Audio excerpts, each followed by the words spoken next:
53 सीता और हनुमान। प्रिय वानर मित्र, सीता ने कहा, मुझे नहीं पता कि आपके द्वारा लाए गए समाचार पर आनंदित या शोक करना है या नहीं। आपके शब्द जहर के साथ मिश्रित अमृत की तरह हैं। मेरे लिए मेरे भगवान का प्यार सबसे मीठा अमृत है और मेरी दुर्दशा पर उसका दुहक कड़वा विष है। इस प्रकार सीता ने वही कहा जो उन्होंने महसूस किया और अपने प्यार और अपने दुख को शब्दों में बयां करने में सुकून पाया।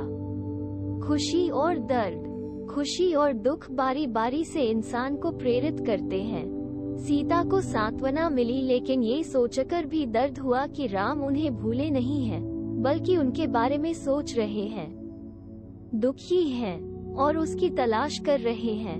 सीता ने कहा, समुद्र पर एक तूफान में। ओह, वो यहाँ कब आएगा? प्रिय वानर मित्र, वो लंका और रावण और अन्य राक्षसों को कब नष्ट करेगा? ये सब 2 महीने के भीतर होना चाहिए जो अभी बाकी है। कृपया इसे मेरे स्वामी को समझाएं। केवल 2 महीने मेरे पास रहते हैं। रावण के छोटे भाई विभीषण ने अपने तरीके बदलने के लिए उत्तरार्ध को मनाने की पूरी कोशिश की। सीता को वापस करो, उन्होंने रावण से कहा, और लंका और राक्षस जाति को बचाओ। उसके सारे शब्द व्यर्थ गए। मेरा दिल मेरे भीतर मजबूत है। मुझे पता है कि रावण यम के निवास के रास्ते पर है। जल्द ही मेरे स्वामी अपने शत्रुओं को जीतेंगे और मुझे छुड़ाएंगे। मुझे इस बारे में कोई संदेह नहीं है। मेरा मासूम दिल मुझे ये बताता है और यह गलत साबित नहीं हो सकता। इस प्रकार सीता आंखों में आंसू लिए बोलती रही। हनुमान उसके कष्ट को सहन नहीं कर सके।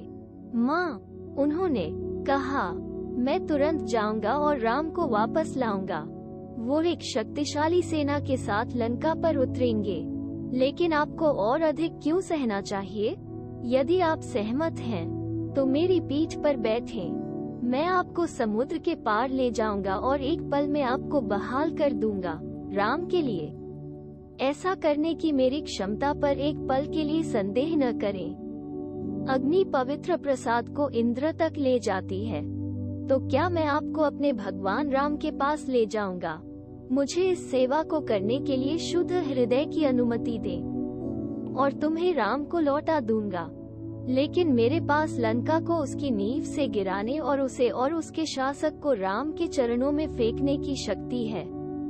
अब मेरी पीठ पर बैठो और रोहिणी की तरह चंद्रमा से जुड़कर तुम फिर से राम से जुड़ जाओगे। जैसे स्प्रिंग और यहाँ आए, वैसे ही मैं बसंत और अपने साथ दूसरे किनारे पर पहुँचूं। इस प्रकार हनुमान अपने स्नेह और उत्साह से बोलते गए और सीता को आश्चर्य हुआ कि उनके सामने छोटा बंदर कैसे उन्हें समुद्र के पार ले जाने की उम्मीद कर सकता है। हनुमान ने उनका संदेह देखा और इसलिए अपनी शक्तियों का प्रदर्शन करने के लिए वे मंच से कूद गए और बड़े आकार में बढ़ने लगे। सीता प्रसन्न थी, लेकिन उसने कहा, हे वायु के पुत्र, मुझे आपकी ताकत का एहसास है और फिर भी यह सही नहीं है कि आप मुझे ले जाएं। रास्ते में राक्षसों को रोकना और आपको चुनौती देना निश्चित है। वे आपके ऊपर अपने हथियार फेंक देंगे। आपकी देखभाल होगी, मेरी रक्षा करो। तुम युद्ध पर अपना सारा मन नहीं लगा पाओगे और यह सबसे मजबूत योद्धा के लिए एक गंभीर झटका हो सकता है। एक युद्ध में किसी की जीत निश्चित नहीं हो सकती है और यदि आप गिर गए तो मेरा भाग्य क्या होगा? और इसके अलावा एक हिंसक लड़ाई के हिंसक आक्षेपों में मैं आपकी पीठ पर अपनी स्थिति बनाए रखने के बारे में कैसे सुनिश्चित हो सकता हूँ? मैं फिसलकर समुद्र में गिर सकता हूँ। इसलिए ये स्पष्ट है कि आपको मेरे साथ समुद्र पार करने की कोशिश नहीं करनी चाहिए। इसके अलावा हनुमान, यदि आप मुझे राक्षसों से चुपके से छीन लेते हैं तो यह मेरे स्वामी की वीरता का श्रेय नहीं होगा।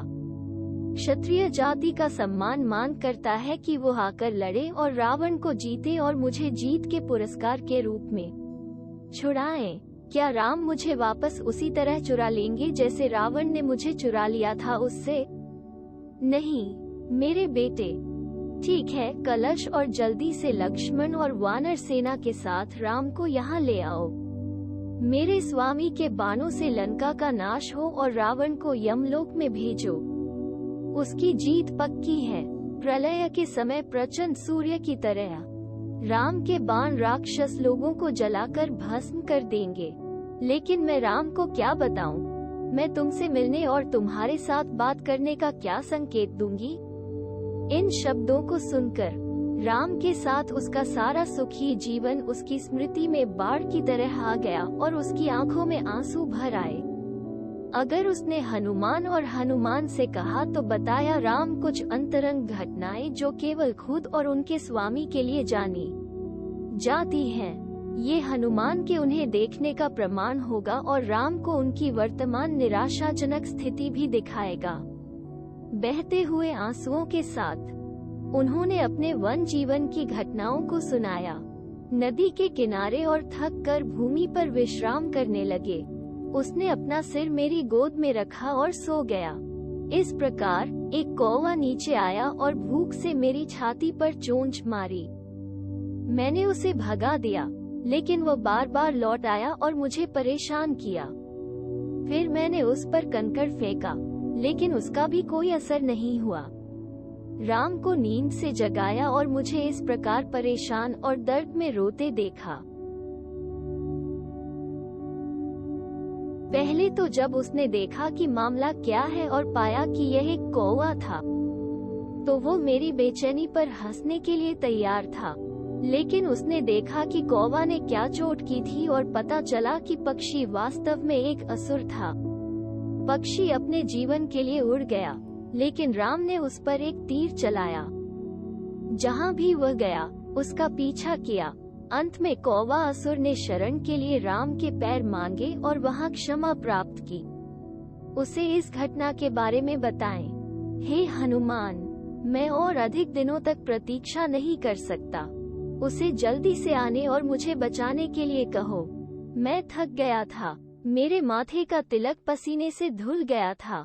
मेरे स्वामी ने चंचलता से चट्टान से एक चुटकी लाल खनिज तोड़ा और उसे अपने मधुर हाथों से मेरी भौहों के बीच लगाया। उससे पूछे कि क्या उसे ये घटना याद है। ऐसा क्या है जो वो नहीं जानता? क्या उनका गुस्सा भड़काने के लिए मेरे शब्द सुने? मेरे भगवान से केवल इतना कहो कि मैं उनके चरणों को गले लगा लूं। ये काफी है। उनके बगल में लक्ष्मण है, उनकी सेवा के लिए पैदा हुए भाई और हथियारों में बेजोड़ कौशल। इस मधुर मुख को देखकर मेरे प्रभु भी पिता की मृत्यु का दुख भूल गए। शुद्ध हृदय नायक प्रिय लक्ष्मण अपनी माँ से अलग हो गए और हमारे साथ चले आए और मुझे अपनी माँ के रूप में माना। उससे कहो कि वो आकर मेरे कष्टों का अंत करे। लक्ष्मण की वीरता और समर्पित निष्ठा के बारे में सोचते ही सीता की आंखों में आंसू भर आए। इस अन्याय ने उसके पश्चातापी हृदय को असहनीय पीड़ा से भर दिया। वो हनुमान से अलग होने को तैयार नहीं थी, जो उसके पास आए थे और उसे सांत्वना दी थी जैसे वो अपने जीवन का अंत करने वाली थी। उसी समय वो चाहती थी कि वह राम के पास जल्दी लौट आए और उन्हें खबर दे उसके बारे में। अंत में उसने कहा, मेरे बच्चे, यह मेरी माँ द्वारा मेरी शादी में दिया गया गहना है और स्वर्गीय सम्राट द्वारा मेरे माथे पर लगाया गया है। इसे ले लो और मेरे पति को मेरी ओर से एक संकेत के रूप में दे दो। इतना कहकर उसने अपनी साड़ी के कोने पर एक गांठ खोल दी। दिव्य गहना निकालकर हनुमान को सौंप दिया, जिन्होंने इसे विनम्र श्रद्धा के साथ प्राप्त किया। जब हनुमान के हाथ में गहना था तो गर्व और उनके मन में खुशी भर गई। उनका दिल राम से बहुत दूर था। मानसिक रूप से उन्होंने राम की उपस्थिति को याद किया और उनकी खोज का सुखद संदेश दिया। केवल उनका शरीर अब लंका में रह गया। प्रिय मित्र, सीता ने कहा, आपको राम को वह सब बताना होगा जो आपने यहाँ सीखा है, और जीत हासिल करने में उसकी मदद करना आपका सौभाग्य होगा। जैसे ही हनुमान जाने वाले थे, सीता ने फिर से कहा, प्रिय हनुमान, राजकुमार और राजा सुग्रीव और अन्य वानर नेताओं के प्रति भी अपना स्नेह व्यक्त करें। उनसे मेरी ओर से कहो कि मैं उनसे विनती करता हूँ कि वे मुझे इस दुख के समुद्र से बचाने के लिए राम की सहायता करें। आप किसी और से अधिक मुझे आशा है कि राजकुमार को प्रोत्साहित करेंगे और सभी मामलों में रास्ता दिखाएंगे। हनुमान ने उत्तर दिया, प्रिय राजकुमारी, अपने दुख को दूर करो। राम, लक्ष्मण और वानर सेना लंका पर उतरेगी और राक्षसों को नष्ट कर देगी और आपको छुड़ा लेगी। कोई संदेह नहीं है। जैसे ही वो जाने वाला था, सीता ने फिर कहा, क्या आपको यहाँ कहीं और रुकना चाहिए और आराम करना चाहिए? क्या आपको एक बार लौटना चाहिए? आपके आने से मुझे इतनी बड़ी सांत्वना मिली है और मैं कुछ समय के लिए अपना दुख भूल गया हूँ। जब तुम चले जाओगे, मैं फिर से अपने दुहक के समुद्र में डूब जाऊंगा। आप महान महासागर को पार करके यहाँ आए थे। राम और बड़ी सेना इसे कैसे पार करेगी? क्या तुमने इसके बारे में सोचा है? संदेह ने उसे एक बार फिर हमला किया। कोई शक नहीं, मेरी रानी, हनुमान ने कहा। क्या आपको लगता है कि मैं अकेला वानर हूँ जो समुद्र को पार कर सकता है?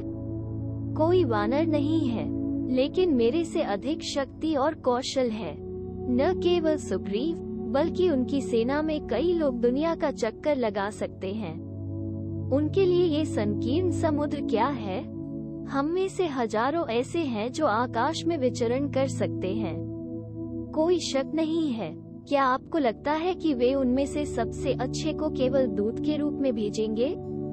प्रिय महिला, दुख के साथ किया है, क्योंकि तुम जल्द ही मुझे 2 शक्तिशाली राजकुमारों के साथ मेरी पीठ पर देखोगे। वे इस शहर को तीरों से उजाड़ देंगे। वे रावण और उसकी सारी जाति को नष्ट कर देंगे। तुम तो दुख के सागर को पार करके दूसरे तट पर पहुंच गए हो। भगवान आपका भला करे। कुछ ही दिनों में आप दोनों राजकुमारों को लंका के द्वार पर खड़े होकर राक्षस सेना को नष्ट करते हुए देखेंगे। आप वानर सेना को बर्बाद शहर पर खुशी से छलांग लगाते देखेंगे। एक बार जब वे मुझसे समाचार सुनेंगे, तो वे एक क्षण की भी देरी नहीं करेंगे। मुझे केवल उन्हें बताना है और वे तुरंत शुरू कर देंगे। हिम्मत मत हारो, ये कहकर और गहराई से झुककर हनुमान जाने के लिए तैयार हो गए।